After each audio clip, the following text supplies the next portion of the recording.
Hey everybody, welcome to Exit Stage Left. I'm your host, Niti, and we are broadcasting live from the Food Church here in North Carolina. Hey, we're a people at peace, and we have declared peace to all nations around the world. This is not a marketing or a promotional channel. We're just shining a light on knowledge that's being hidden from you about your birthright. So if you have any questions, please put them in all caps and only enter them once per show. Today, I am joined with Tammy Healy, the host of the American State Assemblies podcast and the co-leader of the Outreach Think Tank. Welcome back, Tammy. How are you today? Hey, Niti. I'm great. I've had a couple of great days over here with some weather. I was able to get outside. So whenever I have an opportunity to do that, it always makes me feel very energetic the next day. So I'm doing good. How about you? I feel the same way. The last couple of days, I have walked and spent as much time outside as possible. We've gotten a few chores done. We've gotten some sifting and sorting done.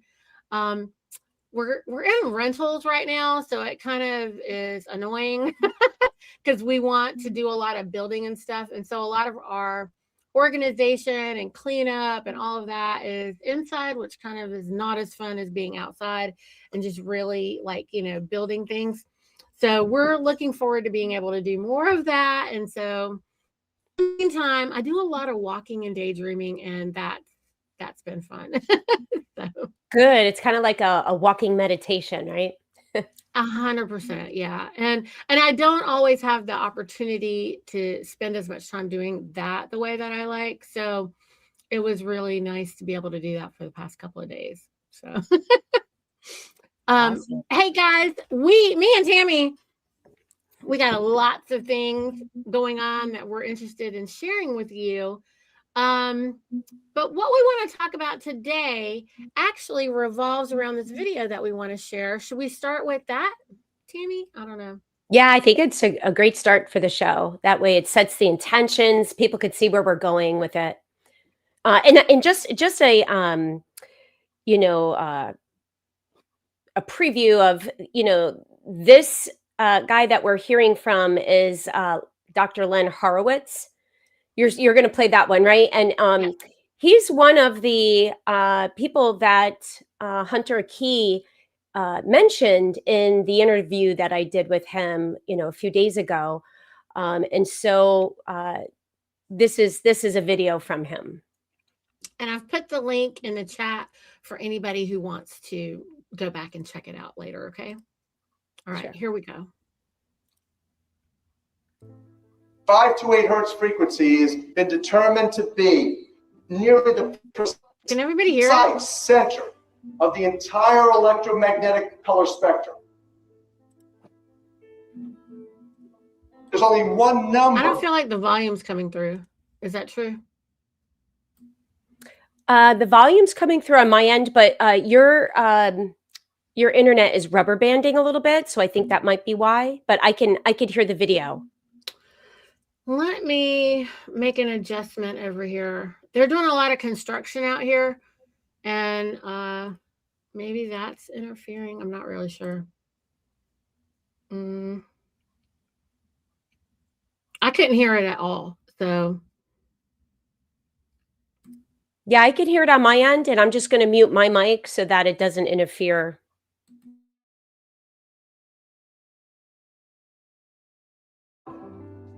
Only one number in the entire numbering system, whereby the electromagnetic 5 to 8 hertz frequency has been determined to be nearly the precise center of the entire electromagnetic color spectrum. There's only one number in the entire numbering system, whereby the electromagnetic color spectrum is the same as the sound system. That one number is 528. 5 to 8 hertz frequency has been determined to be nearly the precise center of the entire electromagnetic color spectrum. There's only one number in the entire numbering system, whereby the electromagnetic color spectrum is the same as the sound system. That one number is 528. Both the same in color and sound. 528 hertz frequency. A miraculous key that opened doors that no man can close and close doors that no man can open. 528. It will change your life in the most beneficial way. And now we have substantive evidence, massive amounts of evidence that is what 528 is. Ultimately, what has happened with this planet is that we are in dissonance to another note, another frequency. It turned out that when we discovered the original musical scale, there was not just 6, but a total of 9 core creative frequencies to the universe. That is, everything in the universe is made from 9 notes, only 9. And that the first 6 are the solfeggio, and then there's 3 additional ones that form a perfect circle of sound. And that perfect circle of sound looks something like this. If you graph it.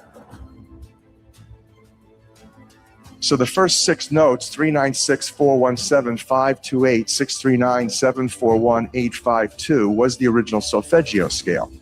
The 528 that you can see on my left in green is the color green. It's the heart of the rainbow. That's the miracle note from the original solfeggio note, from the original solfeggio scale.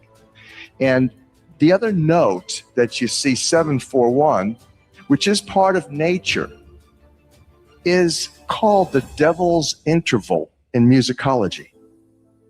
That when you play 741 with 528, it creates such an annoying and dissonant energy, diseasing, stressful, that if you continue to listen to it, you could die. And so that the concept here is interesting. In the world today, we have people who are controlling virtually everything economically, geopolitically.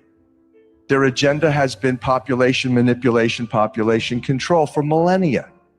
They have held the secret knowledge, the ancient music, by which the pyramids were constructed based on the math.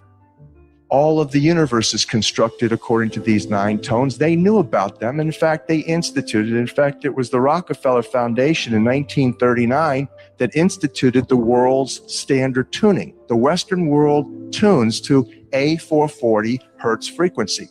That when you tune your instrument to that, the F sharp note is 741. Precisely. The A440 is what now is the standard tuning. If you go A439, you're closer to one of the creator's tones. If you go A441, you're closer to one of the creator's original tones. That's how precisely it has been manipulated. To do what?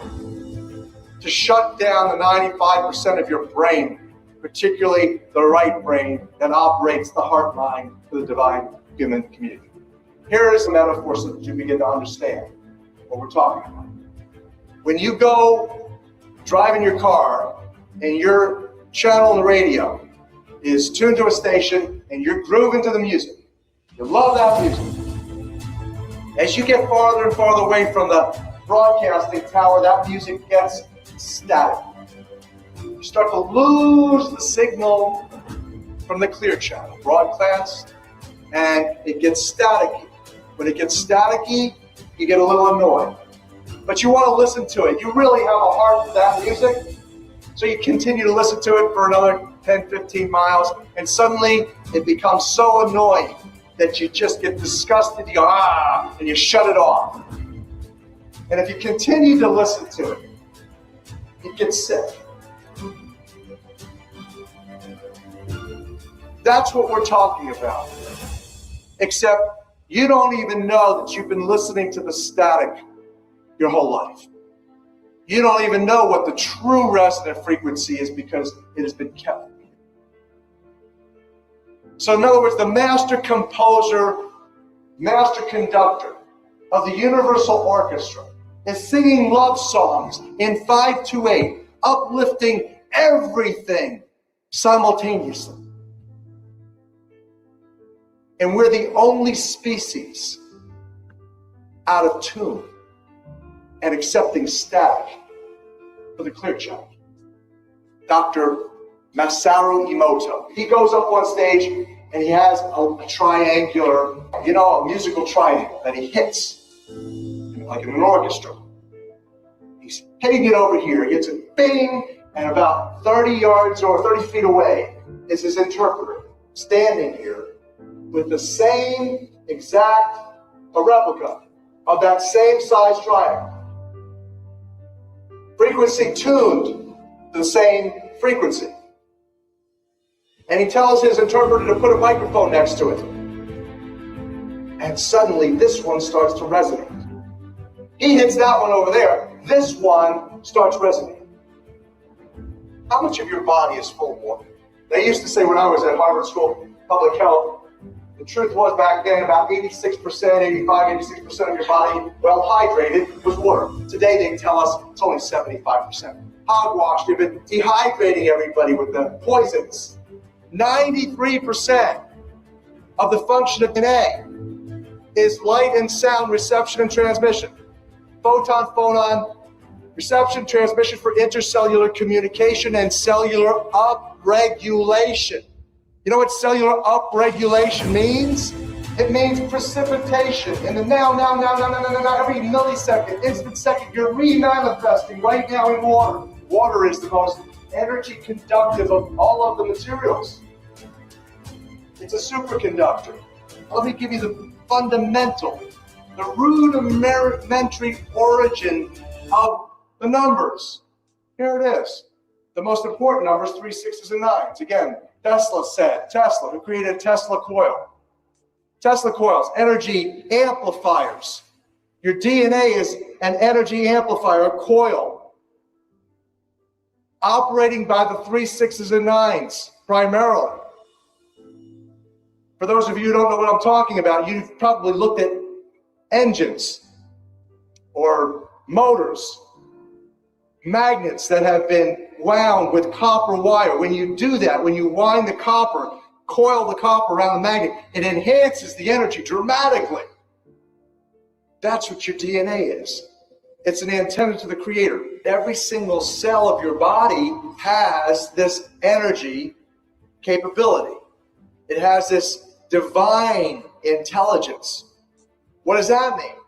That means the first entities that you should be communing with in order to uplift yourself, sustain yourself, heal yourself, is the billions of cells in your body that have its own unique genetic intelligence, its own sacred spiral to the Creator. And so this is the structure of the way that the universe operates, which does fabulous for us, our understanding of some of the most wonderful pieces of information to allow us to live a faithful life. A life according to the law, according to the matrix. Here is the simple way to analyze this. You've heard of what goes around comes around. You've heard of as you sow, so shall you reap.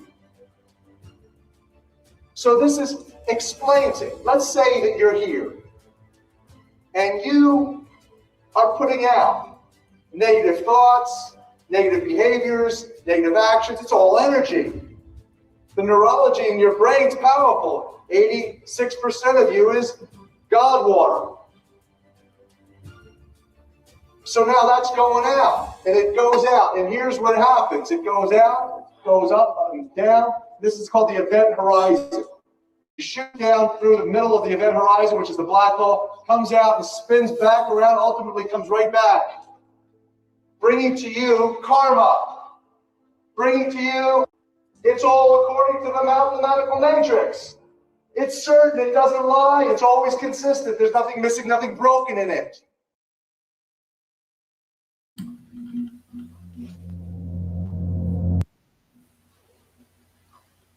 I love that. And I think it's a perfect place for us to stop.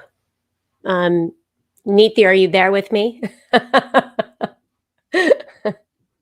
I kind of pushed myself off so that it would allow the video to go. So. Oh, gotcha. Yeah, and I want to touch on a few of the things that were, expressed in this video, because I know that there was a lot of comments. I would say the majority of the comments from the interview with Hunter were positive. Some were a bit. Oh, I think that video is playing again. Sorry. Oh, okay. But there were some, I think, misunderstandings. And so, I'd like to discuss them specifically with, backing it up with this video from Dr. Horowitz. So one of the topics I think that people are having a hard time wrapping their head around is Hunter's position on the word God and creator. And I think we all have to respect everybody's position when it comes to what our beliefs are, because everybody is interpreting it, perceiving it, understanding it in a different way based on their journey in life, right? Like we just heard from Dr. Horowitz, he called it God, he called it divine. I tend to agree with Dr. Horowitz that, I believe that we do have a creator. And just because Hunter used the word nature, which isn't different than what our founders wrote on the Declaration of Independence, if you think about it. I mean, I feel like when in our culture, nature and God were the same. Our creator is, from the natural, right? Nature, like nature's law, the universal law, nature's law, God's law is one and the same. And so, I think it's difficult for me to be upset with him about anything that he said. And so it depends on how you were introduced to God. In my view, like I feel like there are a lot of folks who believe, I mean, I've faced so many people growing up who, they need to know which God. When you say that you are God-fearing, or you have some faith or anything, if you're religious at all, since knowing more now and working with Anna, I know all religions are corporations, so it would, and they're man-made. They are man-made, and it would explain a lot about why I always had a problem with a lot of the religions, because there were so many unanswered questions. And I think if we're all really honest with ourselves, then if you participated in any type of religion, any religion, and I've participated in many of them and studied them and been immersed in them, and there's always so many questions they can't answer, or there's always the whole you're not going to find out until you die kind of scenario. And for me, that was just never enough. It wasn't good enough. And I kept thirsting for the truth behind all of that. And some people do that and some people don't, because like a lot of people might have listened to, I don't know, when my mom was like, why are you asking so many questions? You don't need to know everything, blah, blah, blah. Why don't you just do, don't disrespect the leaders of the temple or the leaders of a church or whatever. You have to respect these elders who are running whatever it is. But if they can't answer why the sky is blue and the grass is green, it kind of seems ridiculous to me, And right. Well, and there's a level of distrust, right? Because if you can't answer the question, clearly you don't have all the answers, right? And so, and I'd like to also touch too is that people think that when you say that you don't believe in religion and that religion was man-made, that you're saying that you don't believe in a creator and you don't believe in, textbooks, like for me, I've got a Bible, right? And so the scripture, I read and I understand it or comprehend it and, believe in those words. I think the more important point that we're trying to make here is that religion was put in place to use all of those texts to manipulate the words into a belief system to ultimately control you. Right. And so I think that's the hard part. I think the hard piece is that a lot of folks can't believe that the religious texts are actually meant to control you when they feel that they came from a God source. Okay. But let's be honest about that. A man wrote those books. Some guy did it. Okay.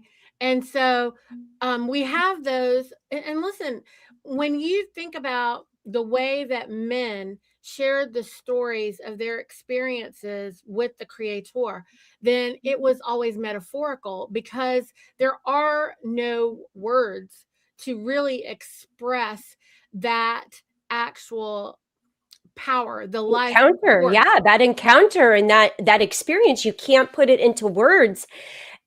And I think that that's really why Jesus Christ spoke in parables. He was trying to explain something that was really unexplainable. It's So bigger, much bigger than all of us. yes, The and energy is so profound. Right. And so, and I think, and that's really all I feel like I'd like to say about that topic. And I have absolutely no judgment of anybody, like everybody here is on their own journey. They're on their own time of discovery. And when they're ready to learn it and accept it, that's when they'll be able to hear it.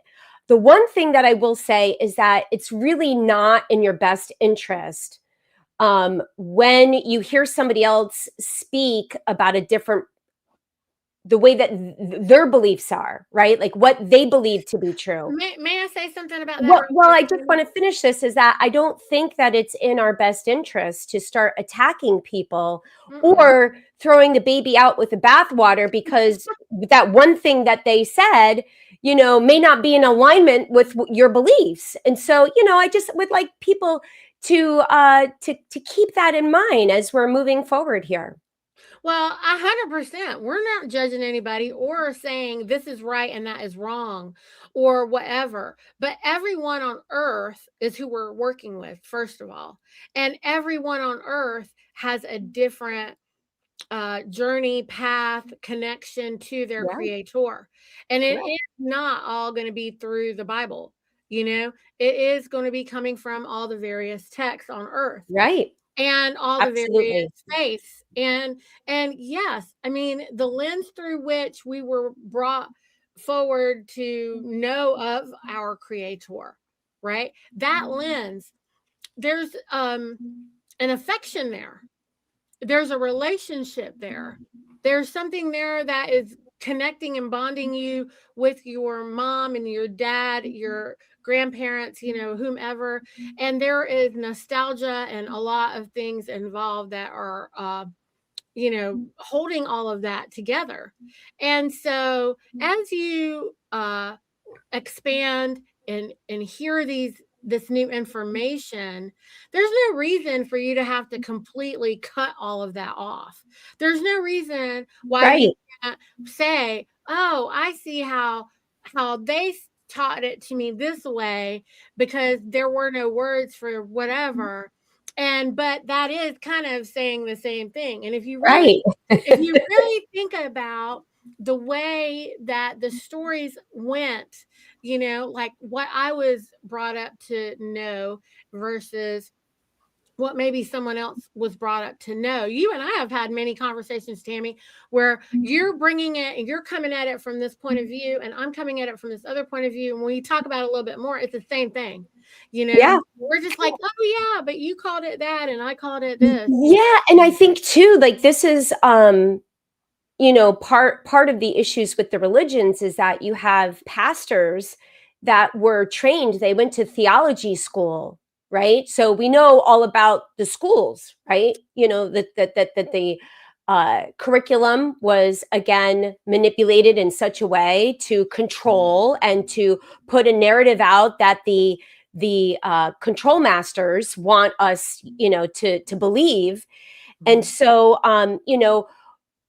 when we discuss something along the lines of oneness, right, that there is a one consciousness and we are all connected, you could go back for Christians and look up Ephesians chapter 4, verse 3-4, and it's saying the same exact thing, but maybe your pastor isn't explaining it to you that way, and people think that it's woo-woo or it's new age or whatever the case is. But look at it through a different lens. Right. That's all I'd like to say. About that. I think the more that all of us have had conversations around this, we're always able to find peace within our own texts that we have an affection for. Yeah. And so you can't get this wrong, and nobody's wrong. Right. Nobody's wrong. It's not about right and wrong here. Yeah. No, I mean, when you're learning how to walk, then how you went about that. I mean, Jamie and I were just talking last week about how their baby isn't crawling or doing whatever that some of the other babies did. And she was just saying, it's just really different with this one. And I'm like, we could say the same thing for you. Take 12 babies and you start comparing them. They all do something a little bit different to get up on their feet, Right. but eventually they're going to get up on their feet and they're going to start walking. Right. And so how they get to that moment, or how any of us get from, crawling to walking or standing, there's nothing wrong as long as you start walking, it's fine. Exactly. So with that, if you're listening to that interview and you just get stuck on that, or it's really, I think that a lot of these snags that people get stuck on, and so then they just are like, okay, I'm not going to listen to the rest of it. And it's kind of a modern day thing in my observation, Tammy, where it's real. Everybody's so easy to dismiss anybody who says the wrong word because the current or a word that they're not familiar with, right? Well, the orthodoxy, as it has evolved with the corporatocracy taking on more and more control and narrowing the lens, and frankly, making your box smaller and smaller and smaller so that you are most uncomfortable in that cage. Your cage is becoming more and more clear. If you don't realize you're in a cage right now, then it's kind of shocking that you don't know, like not sure what we can do to kind of shake you out of that, to make you go, hey, girl, you in a box, do you want to be in that box? Because you might not want to be in that box. I don't know. Yeah, I like to say that, we're in this jail cell. And I've got my jailmate over here that's digging a hole that's going to take, maybe years to dig, right? And I just happened to find the keys on the floor and open the jail cell and said, hey, let's get out. We're free now. And she's like, no, I'm going to still keep digging over here. It's like, that's it. That's exactly it. And you know what? That is reminiscent of the chickens. Okay. When you have chickens are terrified. Okay. If you put chickens in a garage and you open the door wide open for them to go and be free, they will run up against the wall. They will never run out the door. They're like, bro, we don't know what's going on out there. We're not going out there. We're going in here. We want to stay where we know what's happening. We're not trying to go into the wild blue yonder. Right. There, and that's where people are like, well, come on out. You don't know how good it is out here. Well, if you've been in that box your whole life, and then somebody opens one of the walls and breaks a wall down, that's not exciting. That's it's terrifying. Like, oh my God, the wall is gone. Yeah, like what the heck is out there? I don't know if I want to step out there. Like, it's safe in here. I don't think I want to go out there. Right. Well, meanwhile, like us, we're like, woohoo, we're free. Look, we got sunshine out here. Come on out with us. And they're like, no, I think I want to stay here, you know. But yeah, as we were discussing how we wanted to take this conversation, there's so many ways to do this. And it's funny, Tammy was doing her thing, I'm doing my thing, and then we get together and we just kind of, but like, it's so interesting. We wanted to talk about how a lot of what is happening with global is being miscomprehended, right. and it's so interesting. Tammy came with this video and she had a whole different vibe going on after speaking with Hunter. And I was coming at it like, okay, what do we need to do to get people to push the button to go? Like, how do we get them to just push go? Right. Well, and so the obstacles, just so everyone knows, is if you were to, and there are many conversations going on earth about this. Like, if you're following any of the economists, like, especially the forward thinking, ones that are like more aligned with us and freedom, you would talk about maybe Catherine Austin Fitts. Catherine and I are friends. Catherine, what she's talking about is, like, how do you get someone to agree to do this reset, right? And then especially if you're familiar with NESARA, with what happened with the farm union, what actually is the truth about what's going on. Well, everything that they're talking about, when you ask that whole group, that orthodox group that doesn't know, the majority, right? The orthodoxy, because we're less than the 1% of the 1%. We're less than the 0.5%, right? Right. And so those guys are like, okay, well, I think all this prosperity sounds really good, but what about my IRAs and my stocks and my government checks? They're all stuck right there. And, yes, decentralization sounds awesome, but I need all this centralized crap because I work so hard for it. They can't imagine not having that, right? Yeah. Well, and that goes up against basically, if you are completely decentralized, then they're just like, okay, everything that they say, everything they're concerned about, everything we're doing, everything we're concerned, what does it all come back down to? It all ends up coming back to enforcement. So there's safety and then there's enforcement, right? And correct. so just like the chickens running for the wall, they're not going to run for the door. They need to know it's safe. They need to know there's some security. They need to know, they're like, we have worked a lot in here and we, Right. I don't know if we can expand to that right here, and when someone's trying to hand you the whole earth that you own versus your house that you are comfortable in, most people don't leave their house that much, or 5 miles around their house, or drive more than 15 minutes away from their house. Tammy, how are we going to get people comfortable in wanting to go more than 15 miles away? Right. Yeah. Well, it's like Hunter said, it's really a paradigm shift in your mindset, right? Like this whole earth and the prosperity system that he's created really can shift us to the next level pretty quickly if everybody could get their mindset there. And I think, he touched a little bit on the fact that people were accusing him of trying to corner the market. But this is something that people have to think about. If we are all living in abundance and his prosperity center, he's not making anything. It's not usury, right? He's not charging a fee to use his system that he created, right?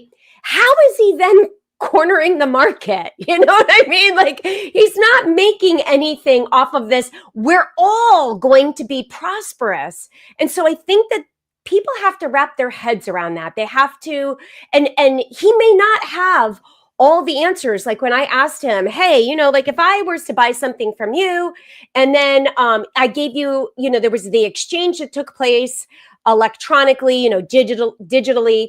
And then I said, hey, this didn't really fit me. I want to return it back to you. What is that going to look like? And he said, you're putting the cart before the horse.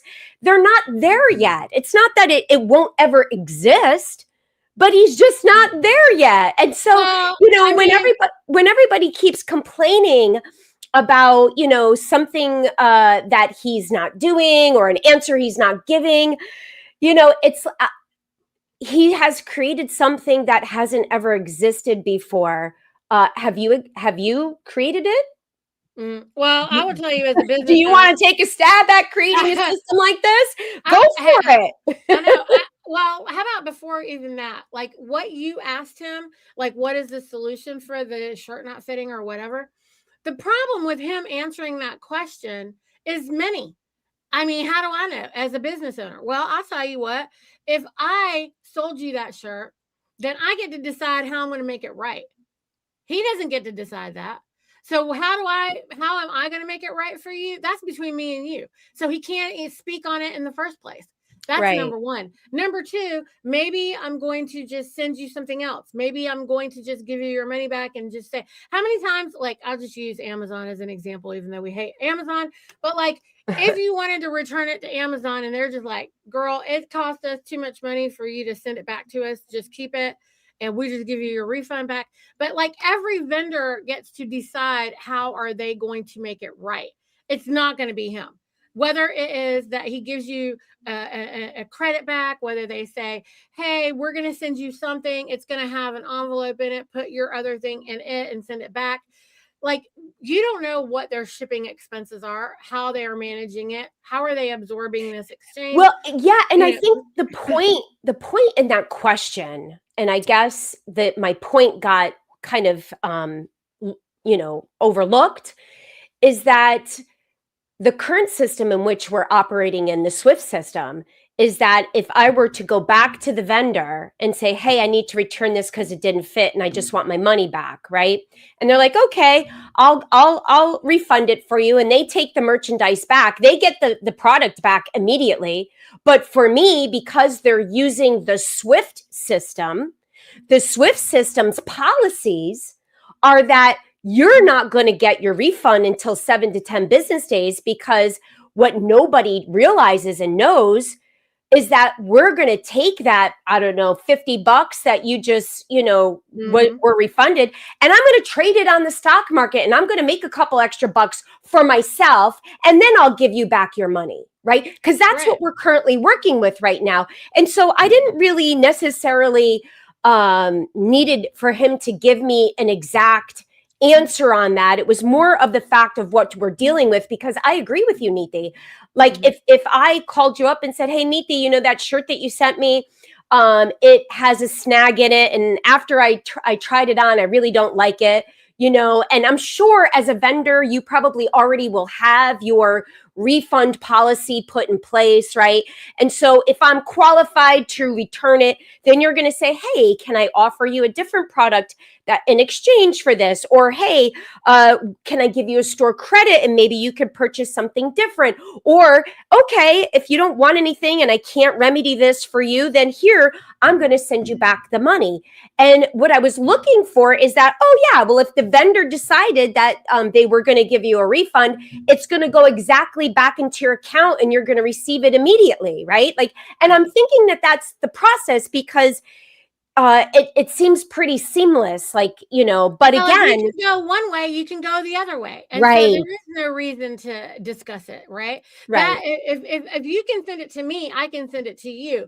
But if he says, look, he's damned if he does and he's damned if he don't. If his answer was, well, you can just send it back and they should just give you the money back, now everybody's going to say, well, why didn't you just do that? Well, you don't know what that guy's return policy is or whatever. Okay. There's so many things. Every time that everyone says something, then there's always the person on the other side ready to twist it and turn it and whatever. And really, that's not the point. No, and I do want to touch on that, because that is a perfect segue into the fact that if you want to give, healthy, constructive criticism, because after all, I'm sure Hunter is willing to hear your feedback, because after all, he is creating this from scratch. And he wants it to operate in a loving 528 hertz frequency. And so if you're seeing a complication or a possible thing for him to look into, the words you use are so important. And this goes back to how we're speaking to each other in our assemblies, right? And so instead of coming across as accusatory, oh, you're out to screw me, this is a scam, and oh, some Ponzi scheme. No, how about, hey, I'm seeing a bit of, maybe a possible challenge here. And, I don't know if you viewed this when you're creating this, maybe you could explain this a little better so that I could better understand, or maybe you haven't considered this yet. Maybe you could take a look at this and see what I'm talking about, right? Like, it's very different in the way that you're presenting something than coming across as accusatory and complaining. And I vibed with him very well, his energy was really amazing. And I love the fact that he kept saying harmonizing, and he corrected me a few times, because my mistakes was, I'm used to calling things a bank, and he kept correcting me and saying, it's not a bank, it's a prosperity system. And Anna, even on the our Monday night webinar, kept saying, it's not a bank, it's a prosperity system. So I have to keep ingraining that in my head, because I have been, conditioned to call these things that we've been using to for currency, our banks. So, we all have adjusting to do, and there's going to be language that we need to start using that we're not familiar with. And, it's just us evolving and changing with the times. Well, the only banks that there are on the water banks. And all those water banks are, directing currency through the land and the soil. And that has not anything to do with our mechanisms for trade and our honorable exchange. And so whatever our honorable exchange for sweat equity is, it's not the water, and it's not the bank holding the water. And so we aren't doing this for the water, we're doing it for the blood. That's what it is. It's for the blood and the sweat equity. So water isn't going to solve that problem. And so everyone needs to go ahead and just start realizing the trickery, the spells and incantations that put us in the wrong place in the first place. The same as this frequency of the music. The whole video that we played is to basically point out that if you're constantly on static, then you can't have this elevated conversation. You can't hear anything Hunter's saying, because you're stuck in static.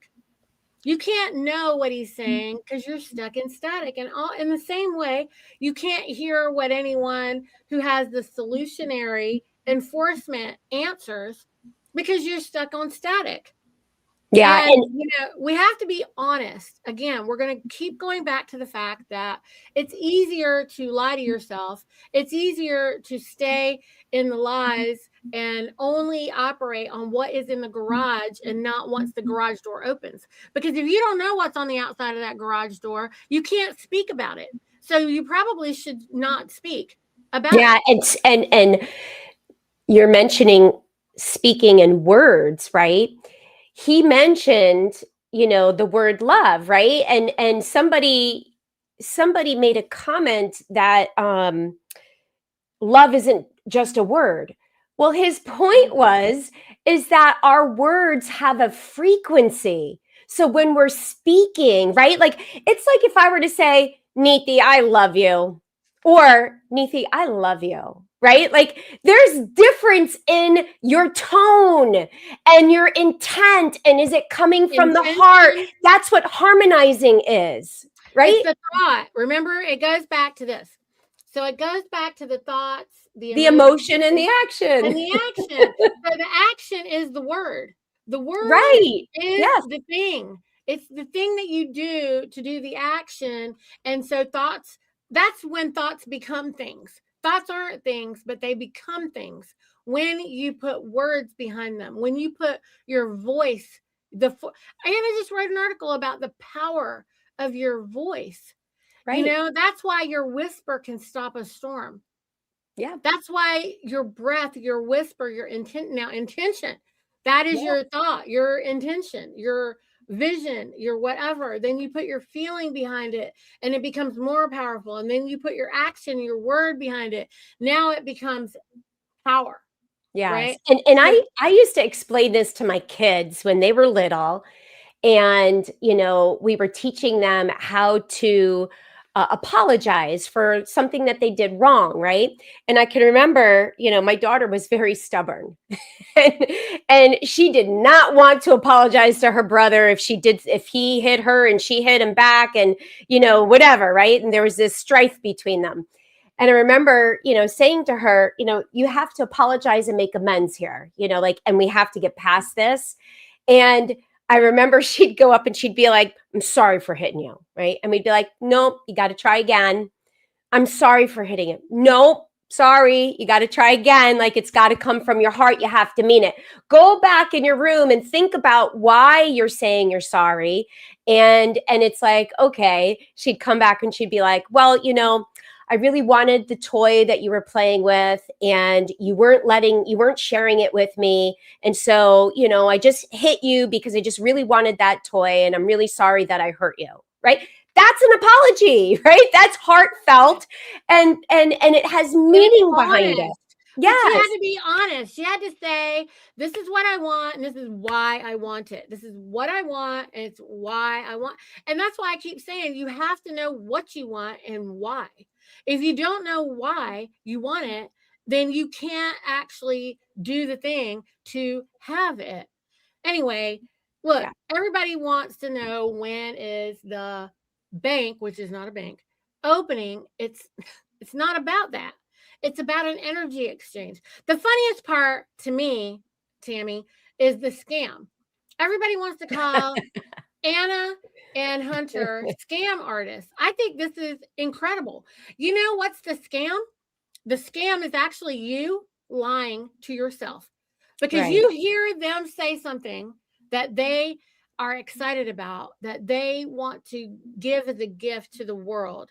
And you received that as permission for you to demand something. And that's your twisted backwards way of hearing the static and interpreting it incorrectly. I think it's so funny that people think they're getting scammed. And when you ask them, what is this scam? They're like, well, we were told that this was going to happen and it was for us and it was so great and blah, blah, blah, blah, blah. And it's not happening. And I'm like, first of all, why? I really genuinely want to know. Why does anybody think that you came into this life and somebody else is supposed to do something that they owe you automatically for no reason whatsoever? And how do you think that's okay and why? Because what are you doing? Yeah. And look, I do a lot of things for other people. I don't expect anything in return. And that comes from a place of love, right? And I think that we have been taught to mind your own business. Don't worry about their business. You just worry about you. And that's the total opposite of what we were supposed to be doing. We're supposed to care about our neighbors. We're supposed to care about somebody in need and hurting. And we're supposed to be there for them. But you also don't need to be needing to be there for them to your demise. Detriment, right? Yeah. You can't do that. And so the idea that there's grown men out there who are like, well, we were told blah, blah, blah, blah, blah. Okay. Yeah, there's someone who's trying to do something amazing.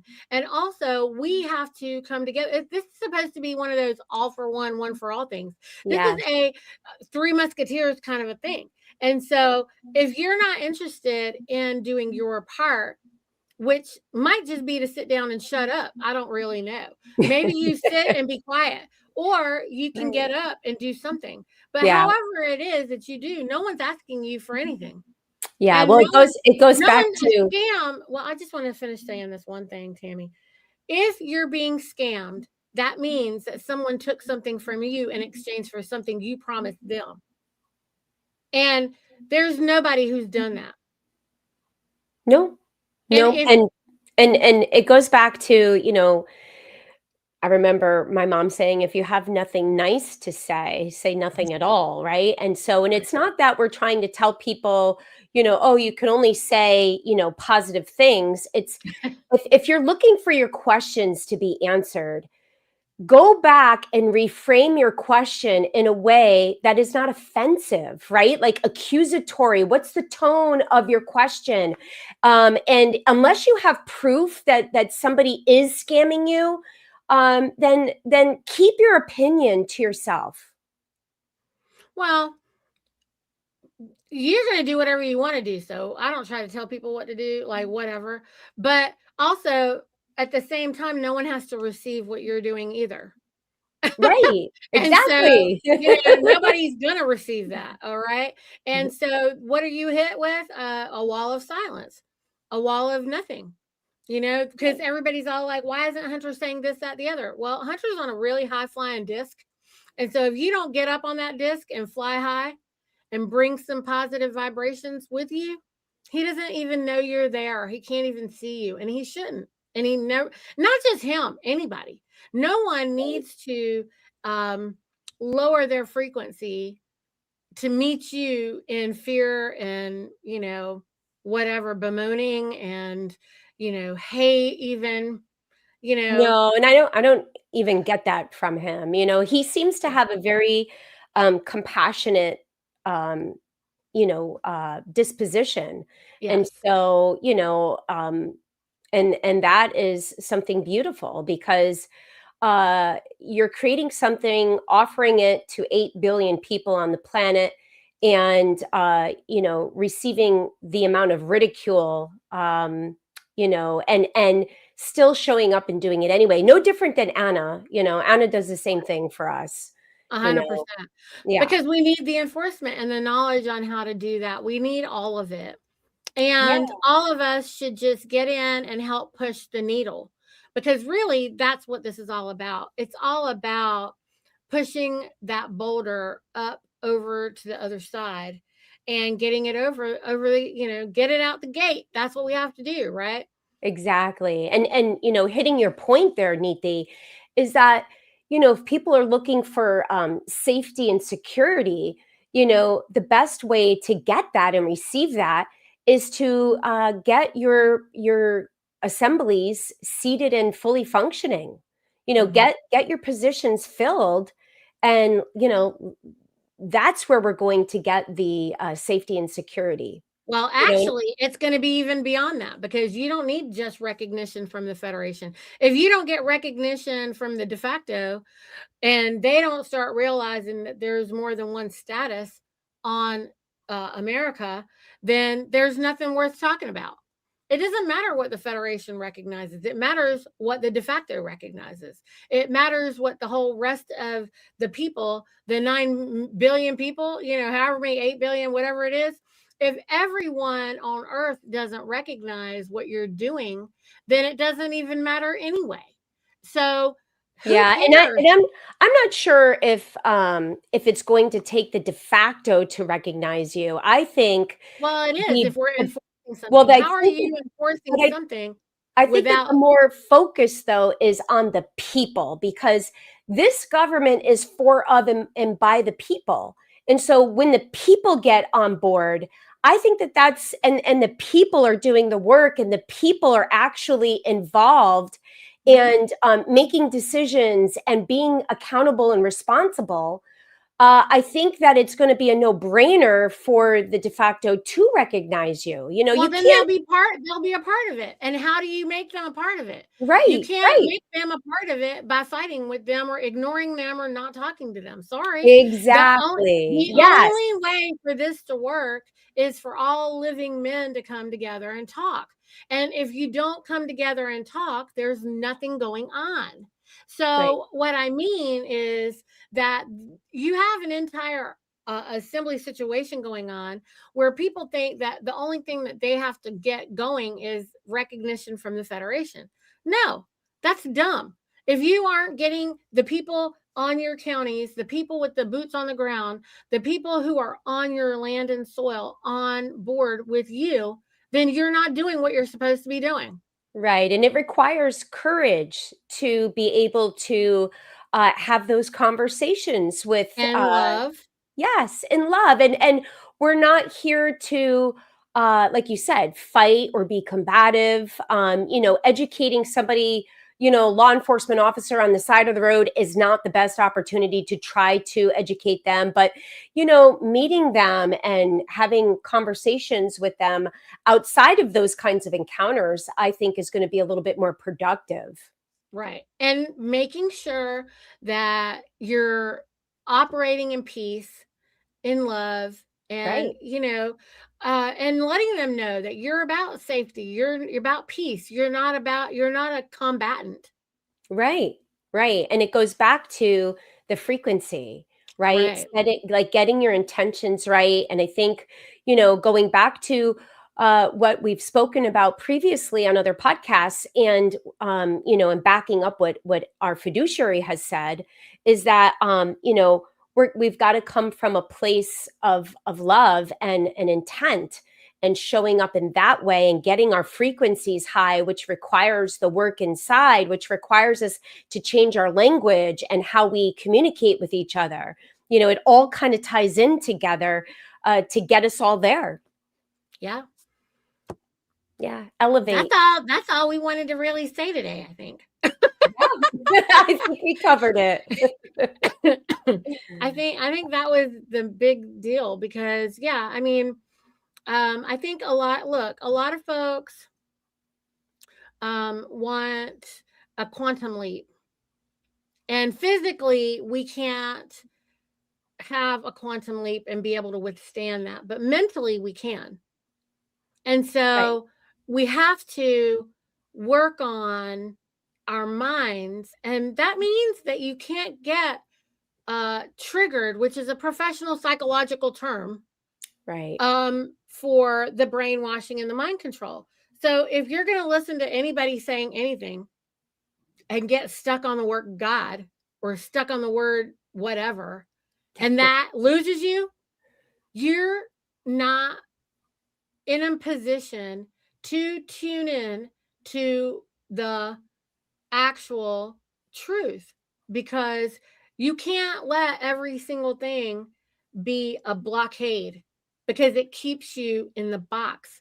Those trigger words, you should view them as the fence, the gate that keeps you locked in to the box that they want all you chickens in. Okay. Right. If you want to get out and be free, then you're going to have to get past all of that, because everybody's very comfortable. Oh, well, that was triggering. Oh, well, my emotions. Oh, well, my feelings. If you really want to look at it that way, like, I am not going to keep banging myself up against a fence. Well, if you don't get out of that gate, you can't even know what's happening on the other side. So if you are only going to allow the right words and the right whatever and the right every single thing to be something that you allow yourself to experience, you're not going out that door. You aren't allowing yourself to see what all there is to see. You're limiting yourself, and you're doing exactly what they want. Exactly. And that means that you're not going to allow yourself to get out the box and be free, because you will keep yourself caged, and you are doing all the work for them. And I don't think that's what you want. But what do I know? Nothing. I definitely don't know what you want. You're the only one who knows what you want and why you want it. So if you want to get out of that box, you're going to have to allow yourself to be uncomfortable and get out of those old, they're not even old, they're new bad ideas that came up after the 80s, because anybody from before the 80s knows that we all only operate in straight talk, and we're not afraid of words.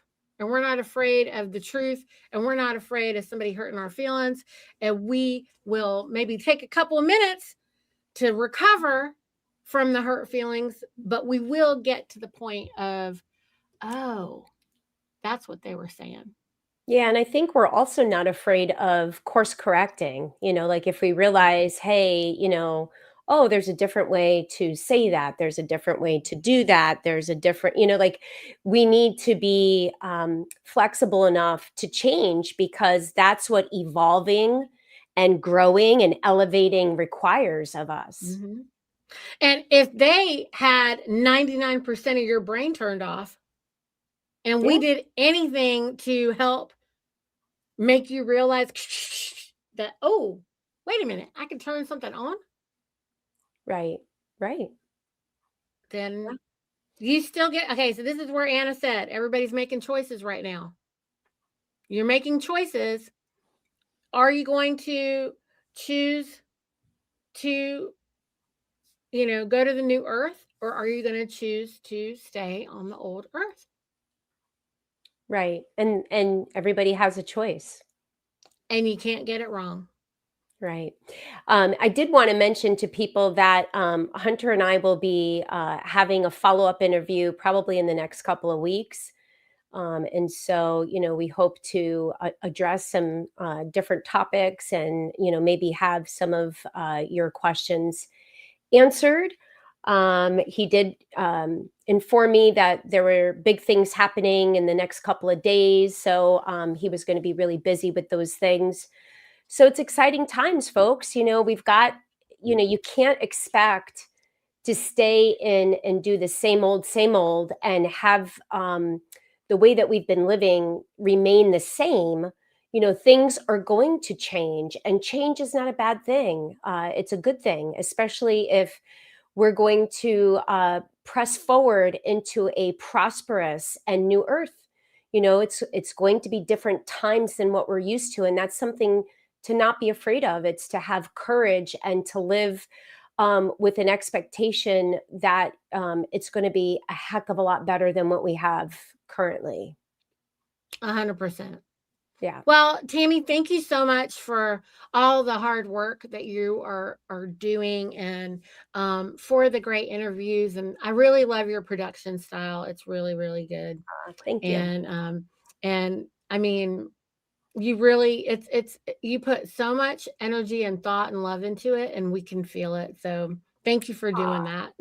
I'm glad that I got that feedback from you. That's what I was hoping to convey anyway. No, it was fantastic. And I look really forward to hearing what else he's going to have to say, because, he really has a lot of insight and experience that we should want to glean from him. And just like Anna, and so the fact that he is taking time to make the energy to do that, considering all that he's already doing, is just a gift. And when you see him, I just want him to know how much we appreciate it. Just let him know that it was wonderful getting to know more about him. How did he come to this? Where did that come from? And investigating all of the people who influenced him that he shared with us. That was cool too. So yeah. And he certainly has had an interesting life journey thus far.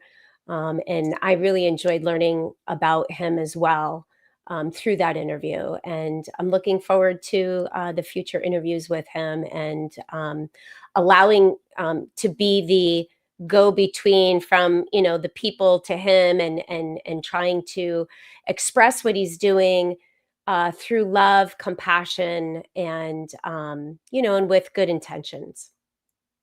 So. Definitely. I love what Lisa's saying right here. So it's true. That's where it is. It's all on the leading, bleeding edge. So with that, I just want to thank everybody for tuning in and coming back, week after week. And we really appreciate everyone watching the replays, leaving your comments. And Tammy, again, thank you so much for all that you do. And I'll look forward to seeing you next Tuesday. Awesome. Yeah. And I love and appreciate all you do too, Niti. And I look forward to seeing you next Tuesday. All right, guys. We'll see you soon. All right. Have a great week.